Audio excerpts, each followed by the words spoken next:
Here are 6 signs that you are about to get fired. And unfortunately, if you're watching this video, you're probably already thinking that you could be on the chopping block. But don't worry, at the end of this video, I'm also going to talk about ways where you can avoid getting fired. So hopefully, if you see any of these signs, you could potentially be at risk, but it's never too late. You can always turn things around. And keep in mind that these 6 signs that you're about to get fired or potentially get fired are different than signs where you could be laid off, because getting fired is usually due to performance or a mistake that you can make at work. And so if you want to see a video about signs that you're about to be laid off, why don't you drop a like and put a comment down below so I know that that's a video you all want to see.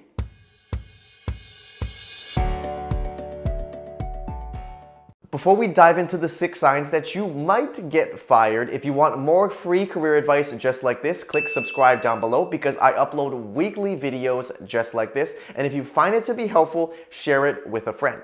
So the first sign that you could potentially be getting fired is if they put you on a PIP or a performance improvement plan. Now keep in mind, before a company can legally fire you, they do need to create some type of documentation and paper trail that you were underperforming and they did their best to try and turn things around, and they gave you an opportunity to turn your performance around. And the most common way that companies and HR programs do this is through a performance improvement plan. Now there's usually a formal meeting that will happen with you and your manager and HR where they will inform you that you are being put on a PIP. And they will probably give you some action items or expectations of things that they want to see in a specific time frame, usually in a 2 to 3 month period where they need to see significant improvement or they need to see certain results, milestones, or OKRs being achieved, or unfortunately, you will be let go. So if you are put on a performance improvement plan, don't worry, you still have some time to turn things around, but be very, very cautious because this is basically your 3rd strike and they're telling you you need to get your act together. So another sign that you're potentially going to get fired is if you see a job posting for the exact same job that you're in on the exact same team. Now, what you may be noticing is that companies won't directly tell you right away that you're potentially at risk for being let go, but companies are also pretty smart and they know that it takes a few months to backfill an employee and to get someone in the exact seat doing the job, because interviews can take a month or 2 months and then they're going to have to give at least a 2-week notice, sometimes even longer if they need to transfer a visa or things like that. So just be aware of that because companies are going to want to be proactive and start interviewing far in advance before they actually fire you. And it may not even be a formal job posting or FTE role. They could be hiring a contractor instead to backfill you. So just be aware of these things, especially if you know that in your team meetings, your team or company isn't actually growing, but you do see a job posting for your role. Another unfortunate sign is if your performance rating has gone down and you didn't receive a promotion. And they may be telling you, don't worry, this is normal, things happen like that, because sometimes poor companies won't be direct with you and they don't like confrontation, and sometimes they won't even tell you why your performance rating has gone down. But you should know that they are trying to build some documentation and create a paper trail that when they let you go, there was a performance reason behind it, so you can't turn around and sue them. So if your performance rating has gone down, just try to dig into that and figure out why that is. And if they don't tell you, just know that you potentially are at risk and you need to be better prepared before the next performance review cycle. And if your manager isn't giving you any information, then I would start to get informal feedback from your teammates and people that you work with on projects. Now, why I'm saying when your performance rating goes down without a promotion is because generally when you are promoted to the next level,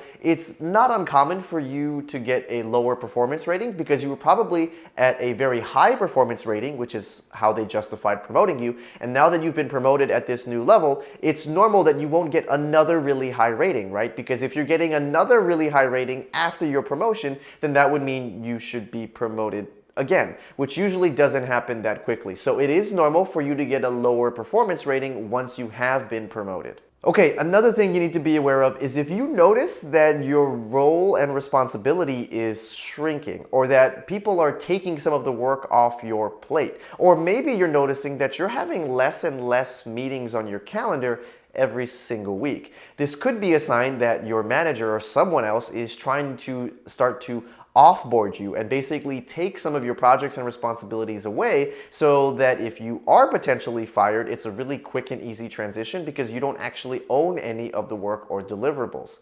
So just be aware of that. Now, another huge sign that you're potentially going to get fired is if you see a random meeting with someone in the HR department pop up on your calendar, or you're just invited randomly to come and speak with your manager and someone from HR. This is usually a telltale sign that you are probably, unfortunately, going to be fired.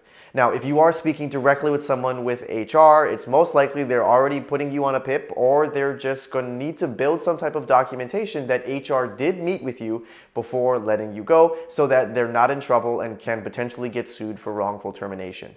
And almost everyone I've talked to who unfortunately has been fired, there's always been a random meeting with HR that has popped up. It's never something that is scheduled far in advance. It's always a random meeting. So if you are seeing one of these, I suggest you start interviewing with other companies right away. Now, the sixth and final sign that you may potentially be getting fired is if you've noticed a drastic change in your manager's behavior and how they work and treat with you.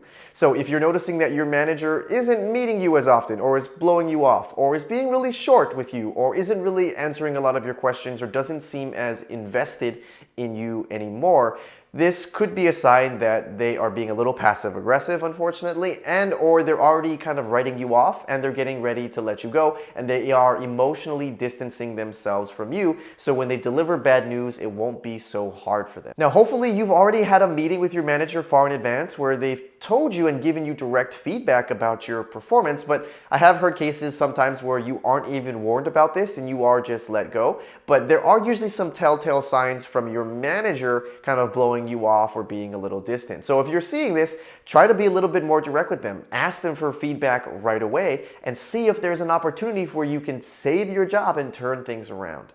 All right, so how can you avoid getting fired in the first place? Well, I've got some key proven tips that have worked for me and a lot of my clients that I coach. And the very first thing is that you should, at the very least, have bi-weekly meetings with your direct manager. Now, if your company doesn't already schedule these or force your manager to do them, you should be putting these on your calendar, no more than 2 weeks apart. Now, I recommend every 2 weeks because you should be informing your manager and giving them updates about all the work in progress that you're doing. You should be telling them about key wins or key ideas or solutions that you've come up with that have helped the team or the project or the product, right? Because if your manager has a big team, they're not going to have the time to know exactly what you are doing and exactly how you're helping out. And so sometimes you need to be able to brag about yourself and talk to them about what is going on in your work life and how you are being successful. And you should also be asking for feedback every 2 weeks because, again, you should be documenting how they're telling you you're doing a great job. Or if they're telling you you need to work on something,